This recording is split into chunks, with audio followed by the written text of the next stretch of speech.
Hi, this is Ryan Hoff with your AIC Legislative Minute for January 26th, 2024, brought to you by Apex Benefits. This week at the Indiana General Assembly, we saw movement on several bills with specific focus on some tax matters that counties will be interested in.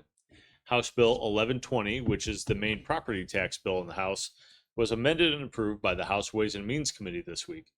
The bill raises the Disabled Veterans Deduction AV cap from $200,000 to $240,000, which would match the over 65 deduction cap.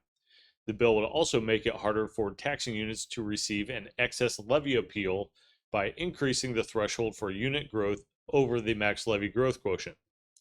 Further, the bill would extend the deadline to file for a homestead deduction to January 15th of the subsequent year to allow time for homebuyers who have purchased a home very late in the year to get their homestead application filed. The legislation on county contracting, House Bill 1158, passed the House unanimously this week.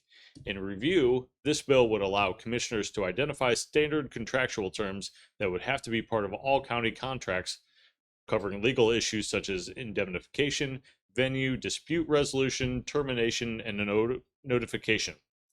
It would also continue to allow the typical process for county contracting to continue, where county office holders would ask commissioners to consider and approve a contract for whatever goods and services they're looking for. However, it also sets up an alternative process if there are disagreements between the commissioners and the other office holders seeking the contract approval.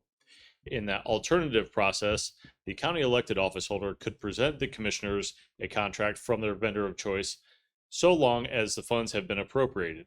Through a process of request, feedback, and legal review, the county officer would be allowed to sign the contract at their discretion.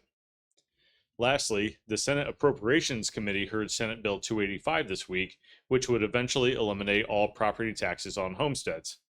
Now, before your jaw hits the floor, the author of the bill made plain that he does not intend to pass this bill this session.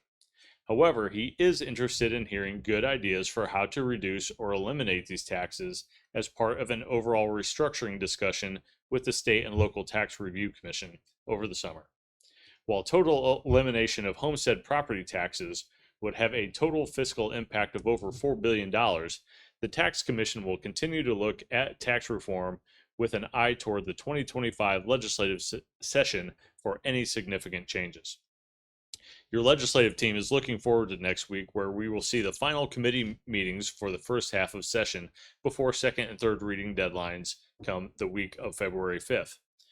Legislation is moving quickly, and we will be able to update you on the legislation that has passed the first checkpoint during the AIC Legislative Conference on February 6th and 7th. All the details for the conference are available on our website at indianacounties.org.